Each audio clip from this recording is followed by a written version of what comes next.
Bye.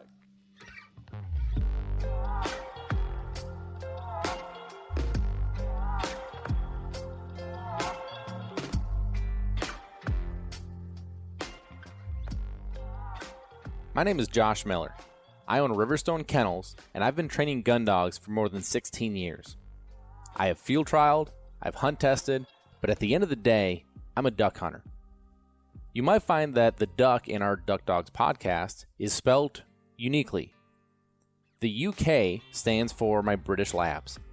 I love my British Labs. I love what they offer me, both as a part of my family and the high motor in the field.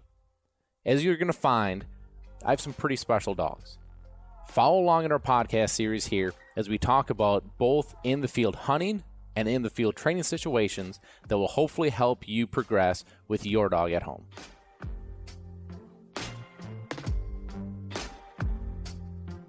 Welcome back to Duck Dogs, everybody. I am Josh Miller, and back in the studio today to bring you another episode. But before we get going, let's make sure to thank our wonderful sponsors. Thank you to Eukanuba. Eukanuba Premium Performance Sport 3020 is the blend of food that I have my dogs on, especially as we head into season here. It fuels them the way that they need to be fueled to perform at their peak condition. www.eukanuba.com. Thank you to Gun Dog Supply. Gun Dog Supply is your one-stop shop for all of your hunting and training needs for your four-legged hunting partner. Go check them out. They're fantastic products, fantastic people, fantastic company, www.gundogsupply.com. Also, thank you to Sitka Gear. Sitka Gear is your premium option for outdoor clothing as you hit the field this fall. Through the winter, it will keep you in the field longer because you'll stay more comfortable for longer. www.sitkagear.com. Thank you to Lucky Duck. Lucky Duck is your 5-star crash test rated kennel, both in the intermediate and in the large size. So no matter how big or small your dog is, you can be sure that they're traveling as safe as they possibly can. www.luckyduck.com. Also, thank you to Kent Cartridge. Kent Cartridge is the shotgun choice of shell for the shotgun shell choice of choice for me. I love their bismuth. That's my absolute go-to all year round, or all season long, I should say. www.kentcartridge.com. And last but not least, thank you to Retriever Roadmap. Retriever Roadmap is your premium option for online training to train your dog at home yourself, with online videos to walk you through it, with training groups to connect with, and so much more. Go visit www.retrieverroadmap.com. And if you're interested in signing up, be sure to use the Duck Dogs code to get you $100 off. So the code at checkout is DD for Duck Dogs, DD100. That will get you $100 off your subscription. So DD100 will get you $100 off. So www.retrieverroadmap.com. Well, welcome back, everybody. It's great to be home.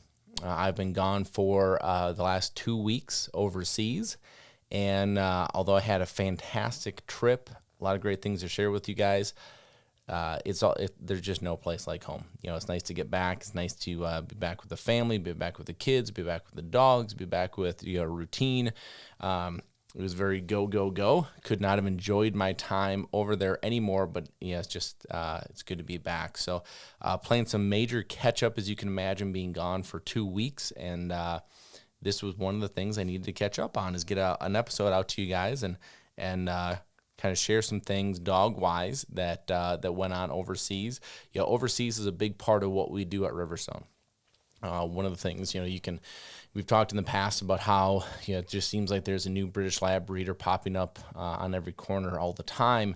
But one of the things I think truly separates us is the time that I spend overseas. It's very authentic, very genuine. I have a true belief in what we're doing and the relationships to make that special. And, it's a financial commitment. It's a time commitment. There's a lot that goes into it, but I truly believe it's probably one of the biggest, if not the biggest reason that we're able to produce such special puppies that we're very proud to produce. So it is a necessity, from a business standpoint, and but I'm very fortunate to have the network of relationships and friends and everything else we have overseas. So I'll fill you guys in a little bit about that. But before I get into that, as I go through and get into the catching up part of being gone. Anytime, you all know what I'm talking about, right? Anytime you've been gone for any amount of time, you come back to a pile of emails.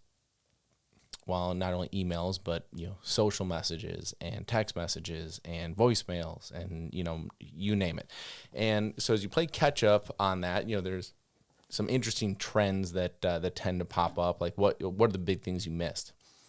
Well, one of the big things that I missed was waterfall openers here in, say, Wisconsin, Minnesota, North Dakota, South Dakota, and maybe not openers for all those states, but those early seasons, right? So maybe the first time people had dogs out. And a common trend through the kennel that I heard was people taking dogs out that quite frankly weren't ready and having terrible situations come up and the panic phone call of wanting it fixed, right? And this goes across the board. This kind of brings me back to something we talked a long time about. I can't remember the episode. I can't remember when exactly we dove into this, but is a phrase that I really like to look at whenever things are kind of going wrong, and that is, you cannot expect what you don't inspect, right? So in these situations, like, how can you expect a dog to go perform in a situation they've never been in before with so many external factors that they haven't been prepared for?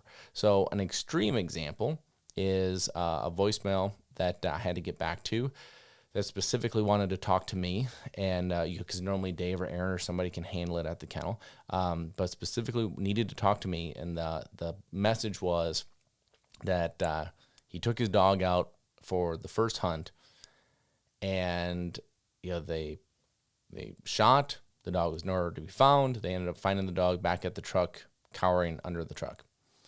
And so I call this individual back, and of course the first thing I'm looking, so he's wanting to, what I'm learning later on is a quick fix so he can still hunt this dog this season. And after talking to him, I'm learning there was no proper gun introduction. He said that the dog had been around them while they were shooting and there was never a problem. That's not the same thing as properly introducing the dog to gunfire. And then all the factors that go into that first hunt that were overlooked, right? So had never been, you think about, again, a young dog, first hunt, they're traveling with you, having no idea where they're going. Most of the time in these situations, people don't travel to train, everything's in the backyard. So they're traveling with you, you go somewhere in the dark where they don't know where they are. They have no idea why there's calls, why there's excitement, why there's energy.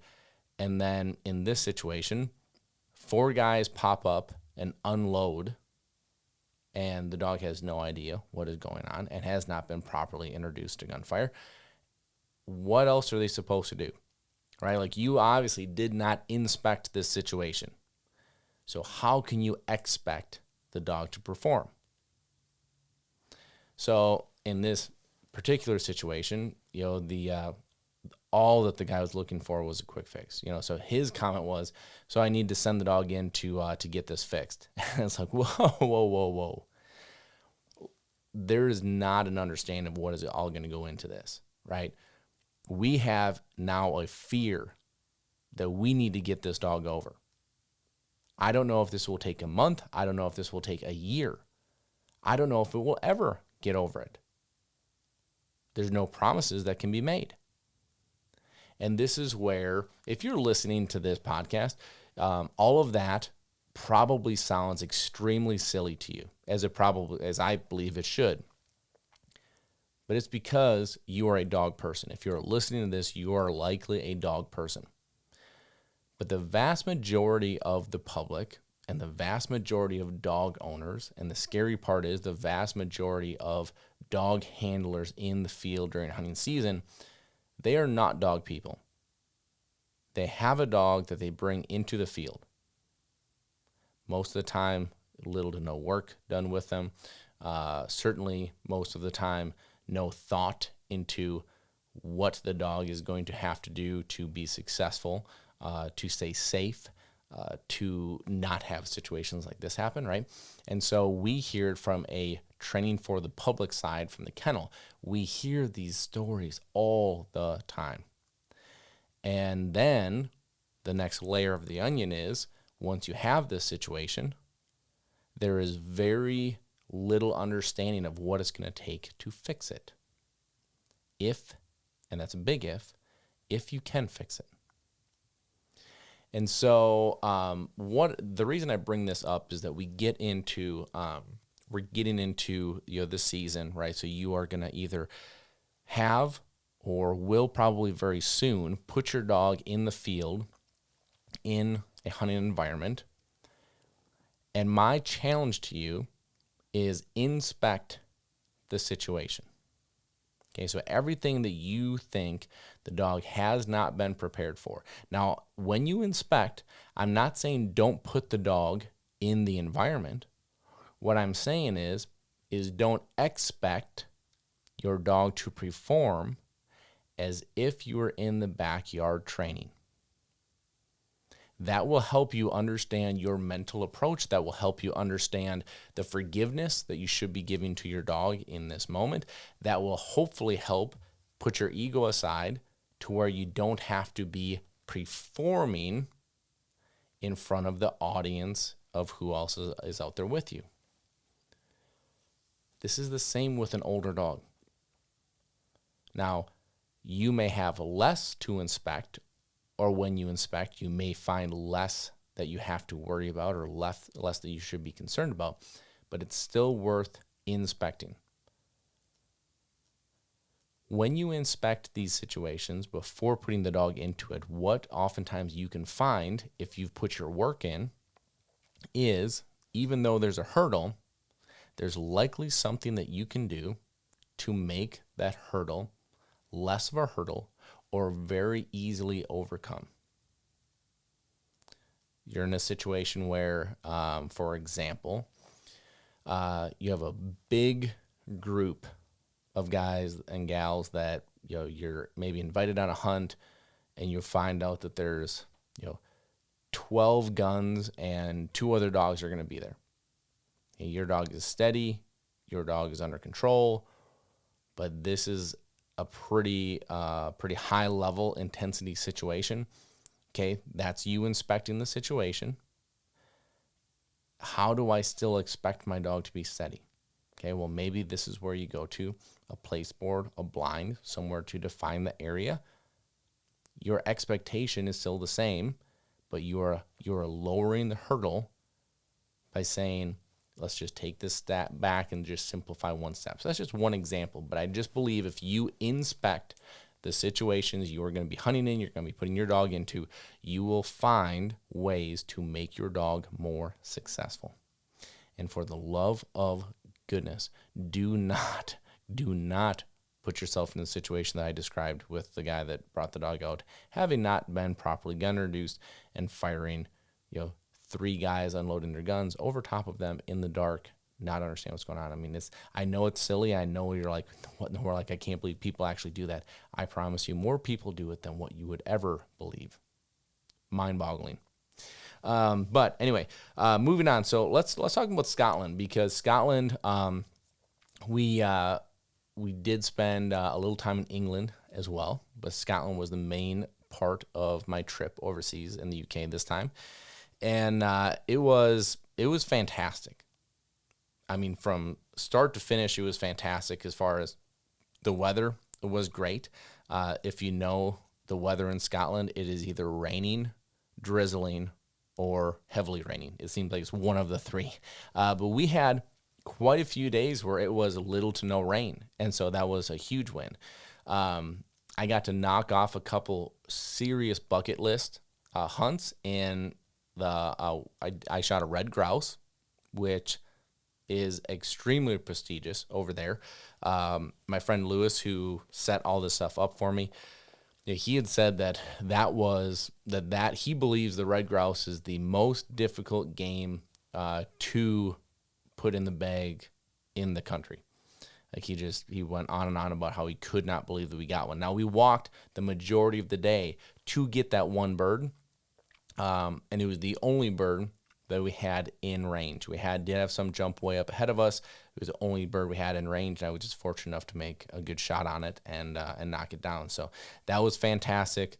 Did the duck hunting, which the duck hunting is certainly different over there, where basically what they'll do is they'll hunt a roost pond, if you will, and then when they come in at night, then they're sitting there waiting for them. When I say night, like every time I'd heard about hunting them at night, like I was thinking like literally at night, and of course it's not that. It's in the evening. It's certainly darker than what we would be allowed to shoot here in the States, but really unique as far as like I'd always declined going because in my head it just was very different. It was too different for me, like from a moral standpoint. Like, I'm not going to shoot them at night, But this trip, I just decided, you know what, I'm just going to embrace the cultural approach and try it, And I would say that personally, and maybe it's just the way that I grew up, like I enjoy the way that we duck hunt, here. There were no decoys. There was no calling. Of course, I really love both those aspects of it. I think the dog work, from our standpoint, I would enjoy the way that we work the dogs in a duck hunt a little better. But I thought it was a really interesting part, to be a part of. So we shot mallards, we shot teal. So that was great. It was good to experience that part of it. Went on a rabbit hunt, which was an absolute ball. We had rifles, little 17 HMRs, that these hillsides were just crawling with rabbits. I mean, it was unbelievable. And so Lewis and I basically, we played our best, sniper impression, and we'd lay on our bellies, and one would be on the binos, and one would be on the gun, and we'd shoot at one, and just a hair high. Oh, you're just a left. Oh, you got him, and it was a really fun deal for us. And then so we would shoot, 4 or 5, and then go back to the trucks and go pick them up with the dogs. And it was a great training scenario to where you're going to pick up live game, but it's very controlled in the same sense that you'd know where these rabbits are, and you can handle the dogs right to them. Of course, all blind retrieve, so it was a great opportunity to work that way. So that was really fun. Really liked that. Trying to think what else. The big one that I did was the red stag. I'd been looking forward to that for a very long time, and that was a major bucket list thing for me. I'm a big game enthusiast. Really just love understanding like where animals live and what you have to do to get close to them. And I love the stalk. That's the other thing I loved about over there, is that everything was a stalking format. So I do struggle at times sitting in a tree for, very extended periods of time, or in a blind or anything like that.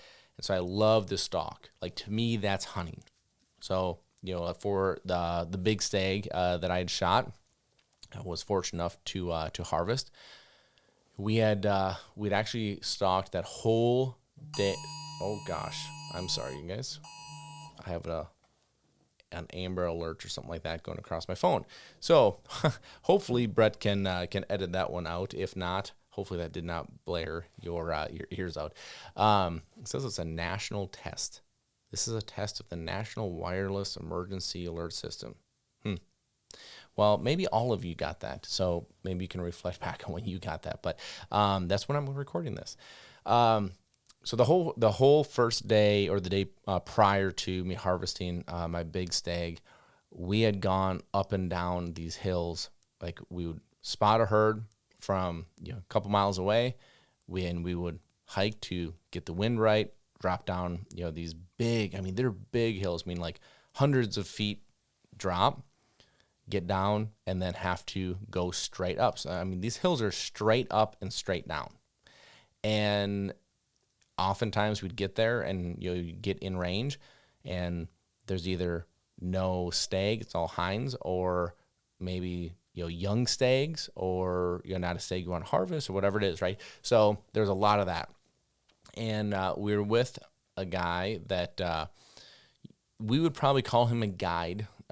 They call them gamekeepers over there. So each estate has a gamekeeper, and that keeper is his job is, or her job is, to manage the estate. So they have an idea of like how many deer they want to or need to harvest off of the estate, how many birds, how many whatever.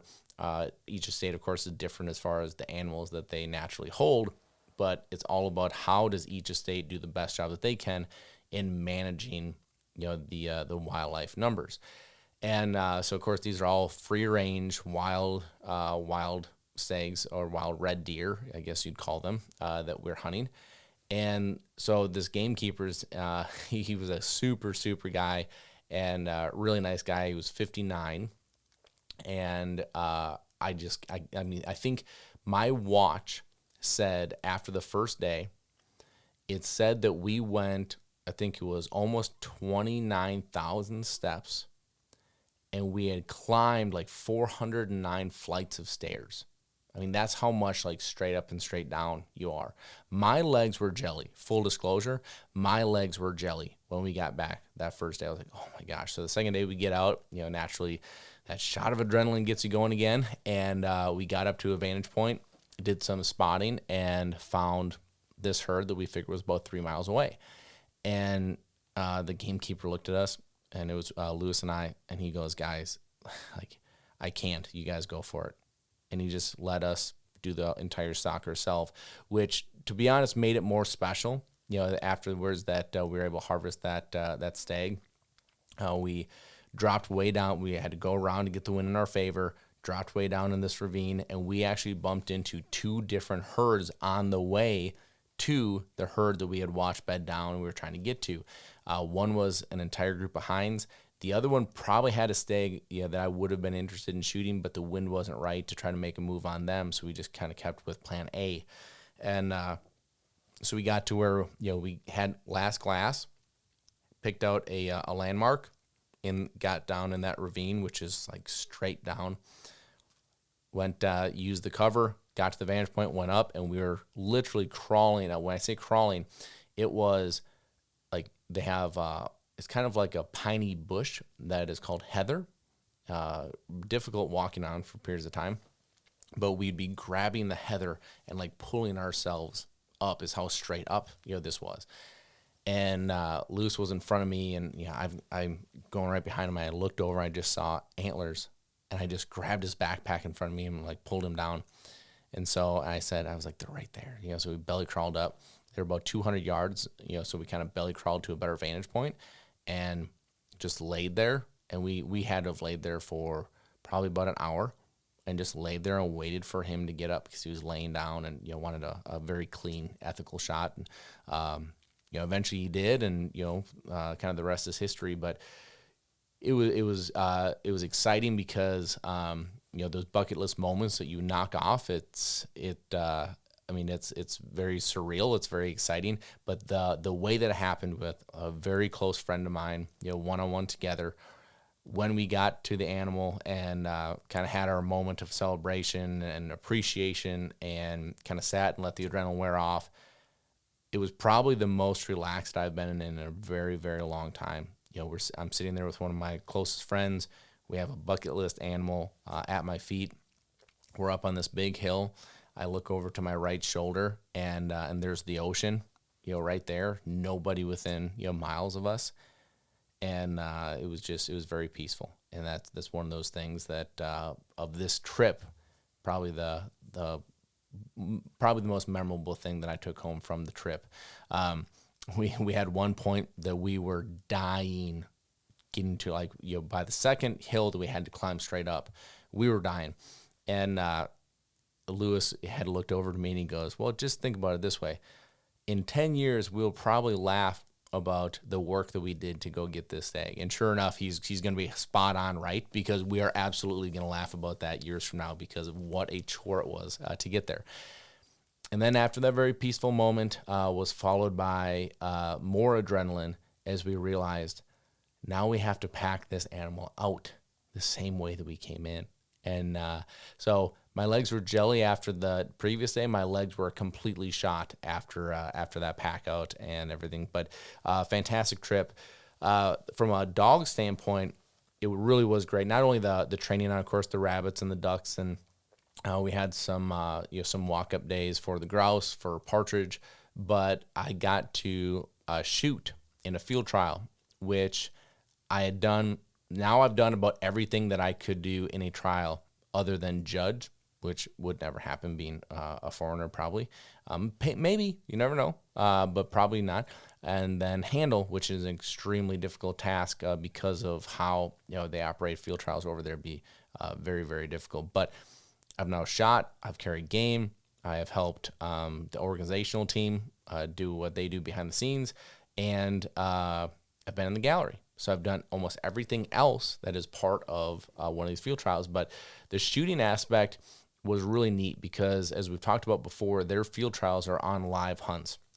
So the shooters, that's a big part of the trial. If you're not shooting and putting game down, the dogs don't have anything to pick up, which means the judges don't have anything to judge. And so there is a bit of a pressure that comes with that. But I loved it because I got to see the dogs work from a very different vantage point. So I would be shooting, so I was actually towards the middle of the line. And so I would shoot, I would tell the judge where I had a bird down, and then I got to sit and watch. And I think what was so neat about it is that I was probably the only one that knew where that bird was for sure. The judges knew the area, the handler knew the area, but I knew, and I was watching. Okay, I know where the wind is, I know where the bird is. I was watching the dogs. I got to enjoy watching the dogs in a little different light. Also, I think was able to be more critical on the handling side of things because I know where you're trying to handle to, like literally exactly. So for me, I think I got to see things from a different vantage point that way too. So I really enjoyed the shooting. There were some really nice dogs that we watched, but there was a lot of very poor dogs that I watched too. And this is a big point on this whole thing, and this is something that inside the Retriever Roadmap community, Lewis and I did a few things in the private members only deal, but we also did like a live Q&A, and this one of the things we had talked about is how just because a dog is from overseas does not mean that they are a superior or elite dog by any stretch of the imagination. They have just as many poor dogs as they have good dogs, and great dogs are just difficult to find, just like here. And so I'm looking at some of these dogs like, what in the world? Like this is really not good. This is pathetic. This is really bad. And so don't get kind of sucked into drinking the Kool-Aid that just because it's a quote unquote British Lab that it means it's a great dog. That is certainly not the case. But it's fun to be over there and be able to be critical and look at what you like and what you don't like and build the relationships. I think I'm probably coming home. I think I'll have the deal done now with about 4 different dogs that I found while I was over there that I'm bringing here that I'm really excited about. And I know that there will be more to come because spending that time over there, you get that face-to-face interaction. So the best way I can describe it is someone that is overseas that is going to sell a dog. Let's just say they have a good dog, they're going to sell it. They're likely not selling that dog to someone they don't know. And that's what the majority of people here that are breeding British Labs, I believe that that's what they're doing. They're keyboard warriors. They're trying to do stuff over social media. And the people that I know, they won't sell a dog that way. Think about the emotion that goes into that. This is a dog that they have raised from a puppy more than likely. They have put the last, anywhere from 8 months to a year and a half into, and like there's emotion there. So they want to make sure the dog's cared for. They want to make sure it goes to a good home. They want to make sure that, well, you don't know that by doing a transaction over keyboard. So that face-to-face time, it instills the trust, the bond, the relationship. That's what is so significant here. On the flip side, if there is that person that is just doing things over the keyboard, I'm not interested because I don't know you. And if you don't know me, but you're willing to sell that dog to me, you likely don't care about that dog, which means I don't have any interest in doing the business with you. So these trips are just hugely, wildly important for us in our business and how we're operating. So really, it was a great deal. I was really happy, but a few things I kind of took away from that. The first is talking about the difference in dogs. So we talk about all the time that there is no exact science in this. Like, I'm very, very proud of the puppies that we produce, but I would never promise or guarantee anyone anything as far as size, looks, performance, temperament, anything like that. Like, you put the odds in your favor, you do the best you can, and most of the time you're spot on. But one thing that a very prime situation that I'm going to tell you guys about is my friend Lewis. He has 2 dogs over at his house right now, one named Duke and one named Prince.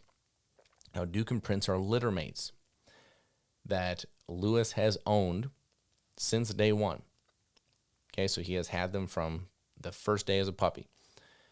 These 2 dogs, obviously, because of who owns them and what they've grown up in, they have had the same, obviously, parents, right? They're litter mates, but the same life, the same upbringing, the same routine, the same trainer, the same feeding schedule, the same vet visits, the same everything.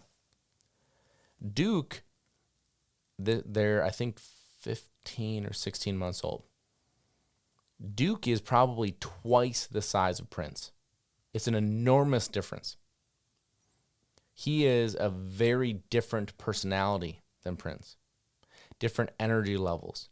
Different on how they respond to training. Different in their strengths and weaknesses. Different how they move. Different gait. Different everything. These are 2 dogs that could not be more exact as far as when they started on this earth to where they are today in everything else. But they're still so different. Why I tell you this is because there's sometimes questions about from a training side, okay? Like in Retriever Roadmap, so we've had a couple people ask like why don't you have a week by week? Like, I want a week by week map of like what I should do when. How could you possibly do that? How is there any way possible that we could say, hey, we're going to take, don't even worry about 100 dogs. Take 5 and say every one of these dogs is going to go through weeks 1 through 52 or 104, whatever you want to do, right?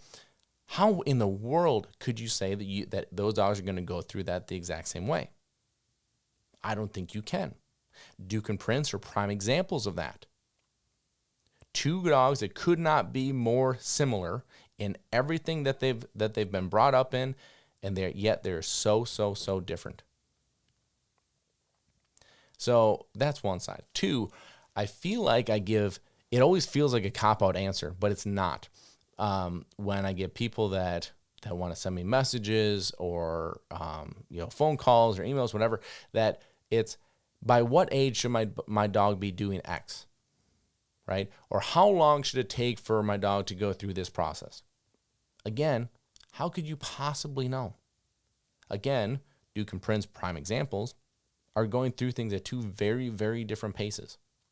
What else is interesting is Lewis had talked about how originally Duke was off to a way stronger start than Prince. Like, Prince really laid back, slower developing, slower everything.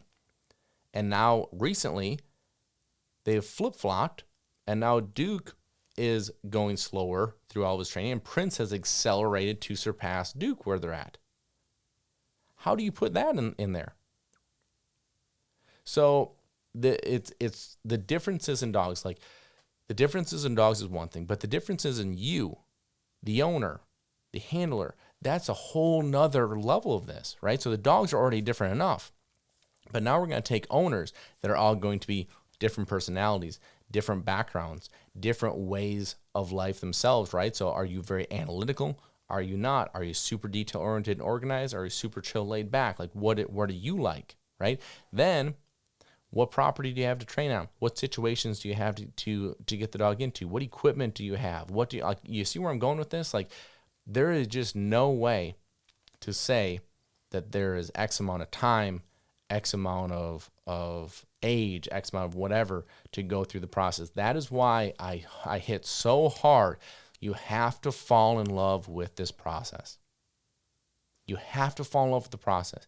If you're in love with the end result, you are going to ever be disappointing because you are not going to get there. There is no finish line to this. There is get to where you want to be and then regress a little bit or have something happen and fix it and polish it and get back to where you want to be and continue to work to stay where you want to be. That's what it's a process. You got to fall in love with it.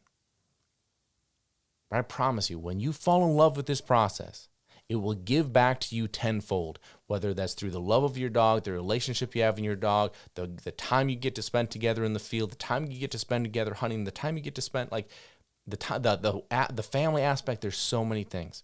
But you got to fall in love with the process and understand that there is no cookie cutter formula to this. That's the whole premise of Retriever Roadmap, that we're all trying to get from one point to another, but we're all going to take different routes. Find the route that's best for you. That's the whole purpose of it.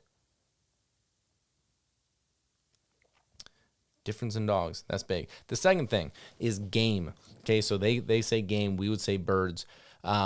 I think they say game because there's a lot of rabbits and hare and different things like that, but they say game. So I got to spend a good amount of time over there with some of my friends that run cockers. Love those little dogs.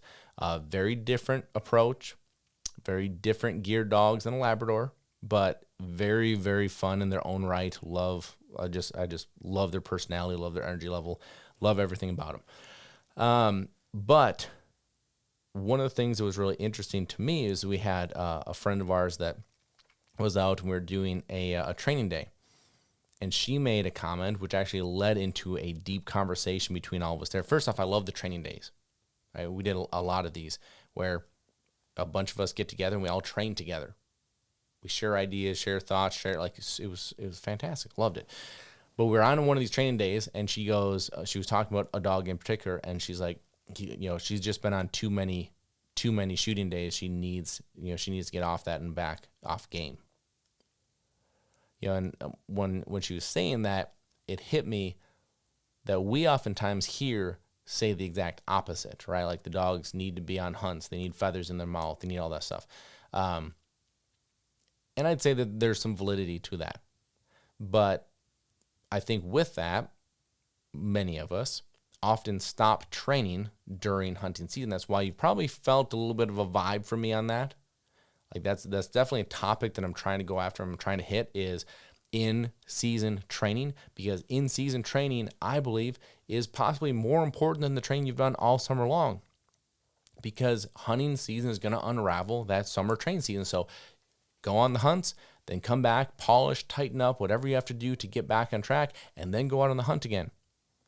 I feel like too few of us do that, and then by the end of the season, we have a nightmare on our hands, which means in the spring, we now have to take 8 steps backwards and fix all this stuff to get to where we want to be to ever progress forward. In-season training will help fix that. It'll keep it safe. It'll keep it tight. It'll keep it all stuff. But one of the things she kept saying is, she's been on too much game. She's been on too much game. And that's exactly why she wanted the training days. You need to get her off game, stop blowing her mind, get her more zoned into, hey, this is more under control. Let's stay tight, get back to what we should be doing. I think this is just incredibly important. And it was fun to hear it talked about in a different light than what I have been talking about here in. But the premise is still the same thing. Game is great. Feathers are great. Hunts are great. But don't give up on that in-season training. It's a big piece of this puzzle. I keep that going, keep that tightened up. But so what I'm going to do is Whitney actually left today to go duck hunting out in North Dakota. Yes, my wife is going duck hunting without me. It's partially due because I've just been gone for the last 2 weeks, and I miss home, I miss the kids, I miss my dogs, I miss everything. But then the other side of it too is I have a big deer in Missouri that I've been chasing that I have not been able to have an opportunity at yet. And it's one of those calibers of deer that you don't get opportunities at this caliber of deer very often. So I'm really kind of digging into that. And if I have to miss some waterfall days for that, so be it. I'll make them up later on in the year. I'm assure you of that. But so she's off doing that, and hopefully we can get some YouTube content of the hunts and what we have going on and everything else. So keep in touch with the Riverstone YouTube page if you guys are interested in following along on that. But I'm going to get back to getting some stuff done here. I got a lot that I have to get done in a little bit of time here. So got to go get the kids from school because my wife is not here to do it. So I have that extra dad job that I got to do too. So I'm going to jump off here, but hope you guys have a fantastic week. And remember, you cannot expect what you don't inspect. Inspect your hunts, inspect your training situations, put your dog in those situations to succeed, and go have a fantastic rest of your week. Thanks for listening. Be sure to follow us on Facebook and Instagram, leave us a review on iTunes, and a special thank you to DUK because without them, we couldn't do what we do here, bringing this information to you.